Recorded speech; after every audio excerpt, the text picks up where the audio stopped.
क्या आपने सारे गाने इसी कैफियत में लिखे हैं? उनको चाहे आप जादू कह लें, डार्क फोर्सेस कह लें, जो भी है। मुस्तफ़ा खर साहब की तरह आप भी हनी खाते हैं? पता नहीं, उनका नहीं मुझे पता, लेकिन मैं खाता हूँ। एक्टिंग का कोई दिल कर रहा है तो मुझसे रोका नहीं जाता। जिस तरह जो फिल्म बनाई है मैंने, ये हासद बलाएं, आप इनका यकीन करते हैं? देखिए, हसद का तो कुरान मजीद की जो आखिरी 2 सूरतें हैं उसमें हसद के बारे में बहुत सीरियसली कहा गया है कि, और उसमें कि जो एक आयत है कि हसद करने वाले के शर से, तो वो तो ज़ाहिर है हुज़ूर सल्लल्लाहु अलैहि वसल्लम पे भी हुआ था, तो हमारा तो एज़ ए मुसलमान जादू हुआ था। अभी आपको महसूस हुआ कि आप पे जादू हुआ है? देखिए, नेगेटिविटी जो होती है, वो जहाँ पॉजिटिविटी होती है वहाँ जो मनफी पहलू होते हैं उनको चाहे आप जादू कह लें, डार्क फोर्सेस कह लें, जो भी है, उनका असर रसूख तो रहता है।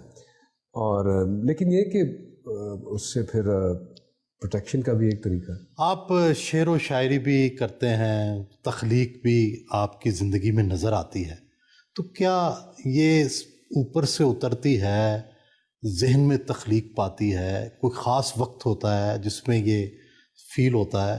गालिब कहता है कि आते हैं गैब से ये मज़ामी ख़याल में, गालिब सरीर खामा नवाए सरोश है।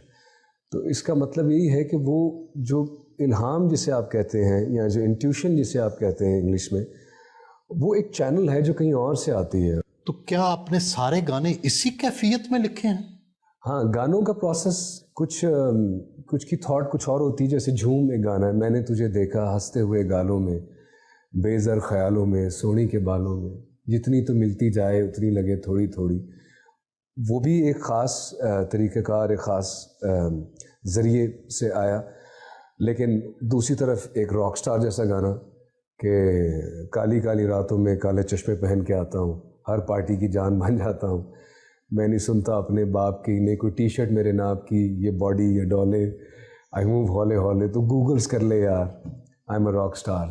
तो ये भी, अब ये नाश्ता कर रहा था तो मुझे अब कोक स्टूडियो में वो गाना रिकॉर्ड करना था, तो उसके लिरिक्स अभी फाइनल नहीं हुए थे, तो मेरे पास बड़ा कम टाइम था, तो मैंने जल्दी जल्दी नाश्ते में वो बैठ के वो लिरिक्स आए, तो बाज़ औक़ात वो बड़ी मज़े से वो चीज़ें आ जाती। बहुत सालों से आपको देख रहे हैं, यही बॉयश लुक है, आप तो बड़े हो के दिखाई नहीं देते, अभी लड़के से हैं, तो क्या कोई ख़ास किस्म की खुराक है, कोई ख़ास किस्म की आदत है जिसकी वजह से आप ऐसे ही लगते हैं?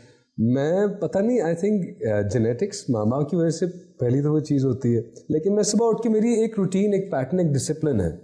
मैं सुबह उठ के सबसे पहले ग्रीन टी, उसमें हल्दी डाल के थोड़ी, जिस तरह ये शहद पड़ा हुआ है मनुका हनी, ये न्यूजीलैंड का ख़ास शहद होता है, ये वहाँ की मक्खी से बनता है, जिस तरह यहाँ हमारे छोटे मक्खी का शहद कहा जाता है। मुस्तफ़ा खर साहब की तरह आप भी हनी खाते हैं? पता नहीं, उनका नहीं मुझे पता, लेकिन मैं खाता हूँ।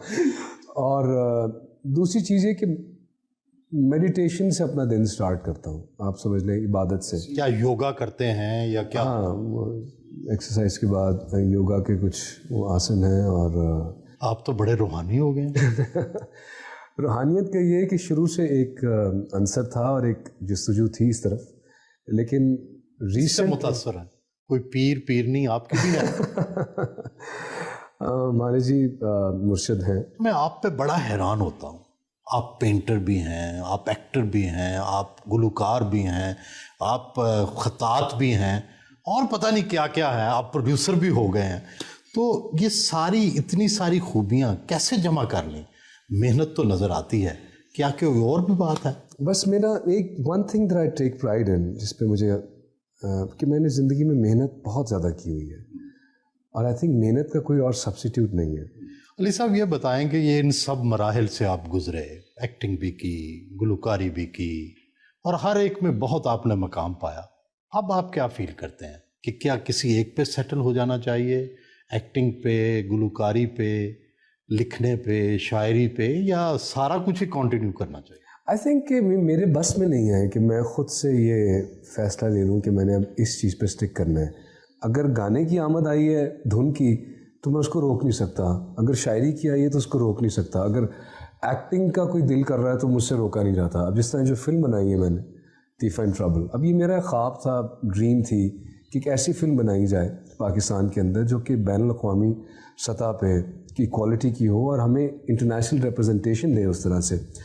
This is what we giving back to our society and culture as artist کہ ہماری جو اسکل ہے اس کو ہم پاکستان کے لوگوں کو اور ہماری فلم انڈسٹری کو ایک ایسی فلم دیں جو بہت عرصے تک یاد رہے لوگوں کو.